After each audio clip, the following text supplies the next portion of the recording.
اگر کسی کا دل دکھایا ہے تو اس سے معافی مانگ لیں۔ جب حق ادا کرنے کی بات آتی ہے تو سب سے پہلا حق اگر کسی کا ہوتا ہے تو وہ ماں باپ کا حق ہوتا ہے۔ اپنے ماں باپ کو راضی کر لیں۔ جیسا کہ بتایا گیا، جنت تو ہر ایک کے گھر میں موجود ہے، لیکن لوگ اس سے غافل ہیں، کیونکہ بتایا گیا ماں باپ کی رضا میں اللہ کی رضا ہے، ماں باپ کی ناراضگی میں اللہ کی ناراضگی ہے۔ جو ماں باپ کو ناراض کرتا ہے اللہ تعالیٰ اس سے ناراض ہو جاتا ہے۔ اگر جنت حاصل کرنا چاہتے ہیں تو ماں باپ کو راضی کر لیں، ماں باپ کی خدمت کریں، ان سے دعائیں لیں۔ دیکھیں پھر کیسا مرتبہ اور مقام حاصل ہوتا ہے کہ ہم اس کے بارے میں سوچ بھی نہیں سکتے۔ بایزید بستامی رحمۃ اللہ علیہ کا بہت ہی بڑے ولی گزرے ہیں، ان کا شمار اولیاء کبار میں ہوتا ہے۔ آپ نے اپنی والدہ ماجدہ سے عرض کیا، اماں جان میں اپنے پروردگار کو راضی کرنا چاہتا ہوں، آپ اپنا حق مجھے معاف کر دیں، یعنی مجھے اپنی ذمہ داری سے خالی کر دیں کہ میں آپ کی خدمت بجا لاؤں، اس سے مجھے آپ خالی کر دیں تاکہ میں اپنے پروردگار کو منا لوں اور اپنے پروردگار کا قرب حاصل کر لوں۔ تو ماں نے کہا جا بیٹا اپنے رب کو راضی کر لے، اپنے رب کا قرب حاصل کر لے۔ چنانچہ بایزید بستامی رحمۃ اللہ علیہ اللہ کی عبادت ریاضت کرتے ہوئے، مشقتیں اٹھاتے ہوئے، روزے رکھتے ہوئے، بے شمار ریاضتیں کیں، عبادتیں کیں کثرت کے ساتھ، اور جنگل جنگل بھٹکتے رہے۔ ایک مرتبہ اپنے گھر کے قریب سے گزر ہوتا ہے تو خیال آتا ہے کیوں نہ والدہ کی خدمت میں سلام عرض کرتے ہوئے چلے جائیں۔ آتے ہیں گھر کے قریب تو رات ہو جاتی ہے، تو سوچتے ہیں کہ کچھ سکھ کوئی خوشی تو ماں کو دیا نہیں، کیوں رات کے وقت ان کو بیدار کر کے اور تکلیف دیں۔ اس لیے رات میں ویسے ہی بیٹھ جاتے ہیں گھر کے باہر۔ جب تہجد کا وقت ہوتا ہے تو آواز آتی ہے پانی کی، تو سمجھتے ہیں کہ والدہ اٹھ گئی ہیں، وضو فرما رہی ہیں، چلو اب دستک دی جا سکتی ہے۔ چنانچہ کھٹا آپ دیتے ہیں تو والدہ ماجدہ آواز دیتے ہیں ابھی آ رہی ہوں بایزید۔ تو وہ تعجب کرتے ہیں کہ کیسے پتہ چل گیا ماں کو؟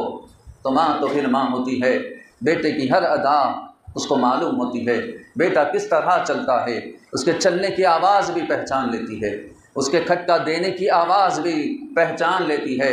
صرف کھٹکا مارنا تھا کہ وہ آواز پہچان لیتی ہیں کہ میرا بیٹا آ گیا۔ چنانچہ آواز دیتی ہیں بیٹا ابھی آ رہی ہوں۔ دروازہ کھولتی ہیں، آتے ہیں دربار میں، ماں کے پاس سلام عرض کرتے ہیں۔ آپ جب کہتے ہیں کہ میں اللہ کی اطاعت اور قرب کے حاصل کرنے کے لیے نکلا، تو آپ فرماتی ہیں بیٹا تو نے جس مقصد کے لیے سفر کیا تھا کیا تو اس کامیاب ہوا؟ تو جواب دیتے ہیں کہ مجھے ابھی وہ منزل وہ مقام حاصل نہیں ہوا۔ تو ماں ہاتھ اٹھاتی ہیں اللہ کی بارگاہ میں، اے اللہ میرے بیٹے کو اب تک تو نے قرب عطا نہیں کیا۔ یہ جملہ کہتی ہیں، دعا کرتی ہیں اللہ میرے بیٹے کو قرب عطا فرما۔ یہ دعا نکلنا تھا۔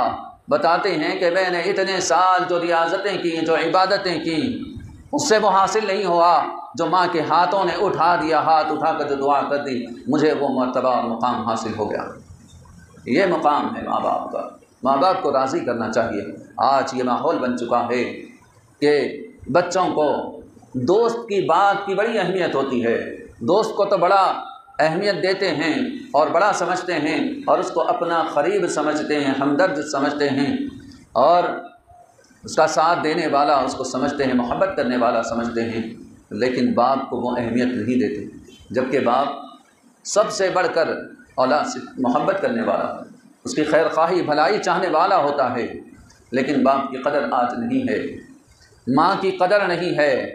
ماں کو ایک نوکرانی کا درجہ دے دیا گیا۔ صبح اٹھتی ہے، پکانا، گھر کی ذمہ داری، گھر کے کام کرنا، صبح کا کام ختم ہوتا نہیں دوپہر کا شروع، دوپہر ختم نہیں ہوتی شام کا شروع، اور کوئی دن ایسا نہیں ہوتا جس دن اسے چھٹی دی جائے، ہر دن کام کرنا، اور بیچ میں اگر کوئی بیمار پڑ جاتا ہے تو اس کی تیمارداری کرنا، اس کی دوا وغیرہ کا خیال کرنا، اور کوئی خاص موقع آ جائے تو اور زیادہ محنت کرنا، اس کی زندگی اسی میں لگ جاتی ہے۔ پھر بدلے میں کیا ملتا ہے؟ بدلے میں تو اسے سر آنکھوں پر بٹھایا جانا چاہیے تھا، اس کی زبان سے کوئی لفظ نکلنے سے پہلے وہ چیز اس کے سامنے موجود ہونی چاہیے، اس کی ہر ضرورت کا خیال رکھنا چاہیے تھا، اسے پھولوں کی طرح رکھنا چاہیے تھا، وہ اس حق کے حقدار ہے، اس کے ساتھ یہ سلوک کیا جانا چاہیے۔ لیکن کیا سلوک ہے؟ آج اپنے گھروں کا جائزہ لیں اور دیکھیں کیا واقعی ہم اپنے ماں باپ کو اس طرح رکھ رہے ہیں جس طرح ان کو رکھنے کا حق ہے؟ آج سیدھے منہ بات تک ان سے نہیں کی جا رہی ہے، ان سے سختی کے ساتھ بات کرتے ہوئے نظر آتے ہیں نوجوان، جھڑکی دیتے ہوئے نظر آتے ہیں، جبکہ قرآن پاک میں اللہ تعالیٰ نے ارشاد فرمایا وَلَا تَقُلْ لَهُمَا اُفٍّ وَلَا تَنْهَرْهُمَا، اف تک نہ کہو اپنے والدین کو، جب وہ کوئی بات کہیں تو ان کے سامنے اپنے بازوؤں کو جھکا کر نرمی کے ساتھ، آہستگی کے ساتھ ان سے بات کریں، ادب کے ساتھ بات کریں۔ لیکن کیا ہے آج باپ سے بڑی آواز میں بات کی جاتی ہے، باپ تو آہستہ بات کرتا ہے اور بیٹا اس سے بلند آواز میں بات کرتا ہے، اور باپ سے بات اس طرح کرتے ہیں جیسے کہ کوئی کام والا ہو جس کی کوئی عزت ہی نہیں ہے۔ اور حالت یہ ہے کہ باپ اپنے بیٹے سے بات کرنے آج ڈرتا ہے، کیوں؟ بچہ ناراض ہو جائے گا، بچے کو غصہ آ جائے گا، بچہ جواب دے دے گا، اور وہ سوچتا ہے وہ جواب دے گا، وہ آواز سے بات کرے گا، اس کی آخرت خراب ہوگی، کیوں میں اس کی آخرت خراب ہونے کا سبب بنوں، گناہ تو ہو ہی رہے ہیں اور کیوں بڑھا دوں؟ اس طرح وہ خاموشی اختیار کر لیتا۔ کیا اس دن کے لیے اس نے محنت کی تھی؟ اس دن کے لیے اس نے پال پوس کر بڑا کیا تھا؟ اپنے آرام کو اس نے چھوڑ دیا تھا؟ کیا اس دن کے لیے اس نے کیا؟ ہرگز نہیں۔ جو بھی آدمی کام کرتا ہے تو کوئی نہ کوئی فائدہ ضرور اپنے پیش نظر رکھتا ہے۔ ماں باپ ہی ایک ایسے ہوتے ہیں جو کوئی مفاد نہیں رکھتے، بدلے میں کچھ نہیں چاہتے، وہ اولاد کو پالتے ہیں، بڑا کرتے ہیں، لیکن کبھی ان کے دل میں، کبھی ان کے ذہن و گمان میں یہ بات نہیں آتی یہ بیٹے ہمیں بڑے ہو کر خدمت کریں گے، ہم کو کچھ لا کر دیں گے، کچھ کریں گے، ایسا سوچ کر وہ نہیں پالتے۔ دنیا میں جو بھی محبت کرتا ہے تو اس کے پیچھے کوئی نہ کوئی غرض ہوتی ہے، ہر محبت کرنے والے بے غرض محبت اگر کوئی کرتے ہیں تو وہ ماں باپ ہی ہوتے ہیں۔ اسی لیے اللہ تبارک و تعالیٰ نے قرآن پاک میں اپنی عبادت کی تاکید فرمائی، اللہ کے ساتھ کسی کو شریک نہ کرنے کا حکم دیا تو وہیں پر ماں باپ کی اطاعت کرنے کا حکم دیا، یعنی اللہ کے ساتھ شرک مت کرو اور ماں باپ کی اطاعت کرو، ان کی فرمانبرداری کرو، ان کے ساتھ حسن سلوک کرو۔ یہ جو حکم ملا اس کی وجہ کیا ہے؟ تو علماء کرام نے بیان کیا اللہ تبارک و تعالیٰ رب ہے، رب ذوالجلال ہے۔ رب کے معنی آتے ہیں پالنے والا، وہ ساری مخلوق کو پالتا ہے، اور وہ پالنے کے بدلے میں، وہ رزق دینے کے بدلے میں، وہ کھلانے کے بدلے میں، پلانے کے بدلے میں، زندگی دینے کے بدلے میں مخلوق سے کچھ نہیں چاہتا، مخلوق اسے کچھ نہیں دے سکتی بدلے میں۔ اللہ تعالیٰ بے غرض اپنی مخلوق سے محبت فرماتا ہے۔ ہم کو اللہ کھلا رہا ہے، بدلے میں ہم اللہ کو کیا دے رہے ہیں؟ پلا رہا ہے، آرام کرنے کے لیے گھر دیا ہے، آرام کی بے شمار چیزیں مہیا کی ہے اللہ تعالیٰ نے، زندگی گزارنا ہمارے لیے آسان ہوا ہے، تو بدلے میں ہم اللہ کو کیا دے رہے ہیں؟ کچھ نہیں دے رہے ہیں۔ بے غرض اللہ تعالیٰ محبت فرماتا ہے، تو ایسی بے غرض محبت اگر کوئی دوسرا کرتا ہے تو وہ ماں باپ کرتے ہیں، اسی لیے اللہ تعالیٰ ان کو بلند مقام عطا فرمایا ہے۔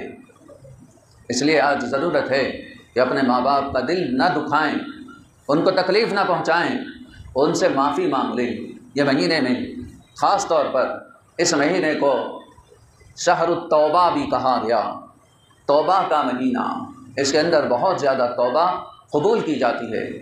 حضور پاک صلی اللہ علیہ وآلہ وسلم سے ایک صحابی عرض گزار ہوتے ہیں، یا رسول اللہ صلی اللہ علیہ وآلہ وسلم، آپ شعبان المعظم میں اتنی زیادہ کثرت سے عبادت اور روزے رکھتے ہیں جتنا کوئی دوسرے مہینے میں آپ نہیں رکھتے روزے۔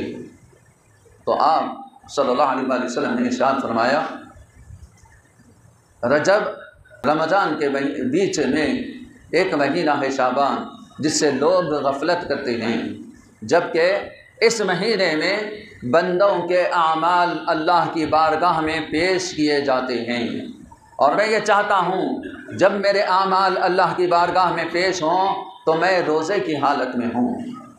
اس وجہ سے میں شعبان المعظم میں کثرت سے روزے رکھتا ہوں۔